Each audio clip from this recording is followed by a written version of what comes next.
दोस्तों हम बात कर रहे हैं नलिनी जयवंत की। आपको बता दें कई दिनों तक बंगले में सड़ती रही लाश, अंतिम संस्कार भी ढंग से नहीं। खौफनाक है नलिनी की मौत का किस्सा। आज गुजरे जमाने की मशहूर अभिनेत्री नलिनी जयवंत का जन्मदिन है। नलिनी अपने समय की खूबसूरत अभिनेत्रियों में से एक थी। उनकी तुलना मधुबाला से की जाती थी। नलिनी ने अपने करियर में कई फिल्में की हैं। नलिनी का जन्म 18 फरवरी 1926 को मुंबई में हुआ था।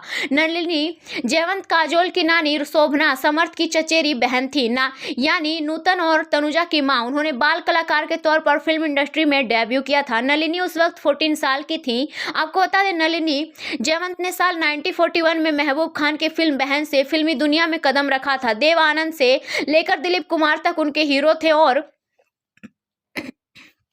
उनके काम के फैन थे। उनकी खूबसूरती ऐसी थी कि हर कोई उन्हें देखता ही रह जाता था। लोगों को नलिनी की मुस्कान बहुत पसंद थी। और आपको बता दें लेकिन दुख की बात यह है कि जब जिंदगी से अपने चेहरे पर झूठी मुस्कान की ओढ़े रही। आपको बता दें हम बात करें नलिनी कहती थी कि कई दुख ऐसे होते हैं जो दिखाई नहीं देते, लेकिन इसका मतलब ये नहीं कि वो दुख नहीं पहुंचाते।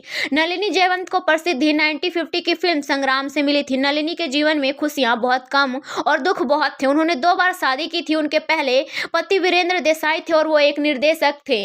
नलिनी ने दूसरी बार अभिनेता प्रभुदयाल से शादी की थी। 2 शादियों के बाद भी नलिनी मां नहीं बन पाई। इसका खुद दुख उन्हें जीवन भर रहा। नलिनी 2 शादियों के बाद भी मां नहीं बन पाई थी। इसका दुख उन्हें जीवन भर रहा। उसके पास चैम्बूर के यूनियन पार्क में एक आलीशान बंगला था। आपको बता दें जिसमें आए दिन पार्टियां आयोजित की जाती थी, लेकिन दुर्भाग्य उनके आखिरी वक्त में कोई भी उनके साथ नहीं था। 84 साल की उम्र में वो अपने आखिरी वक्त में बिल्कुल अकेली थी। उनकी मौत भी एक रहस्य थी। एक के बाद एक हिट फिल्में देने वाली नलिनी ने खुद को दुनिया से बिल्कुल अलग कर लिया था। वो 20 दिसंबर 2010 को नलिनी की संदिग्ध परिस्थितियों में मौत हो गई थी और उसी शालीन बंगले में जहां लोग पार्टी करने के लिए इकट्ठा होते थे, यहां तक कि पड़ोसियों को भी उनकी मौत के बारे में पता नहीं चला। उनकी मृत्यु के कुछ दिनों बाद एक एम्बुलेंस आई और उनके शरीर को ले गई। उनका अंतिम संस्कार कब हुआ और किसने किया ये कोई नहीं जानता।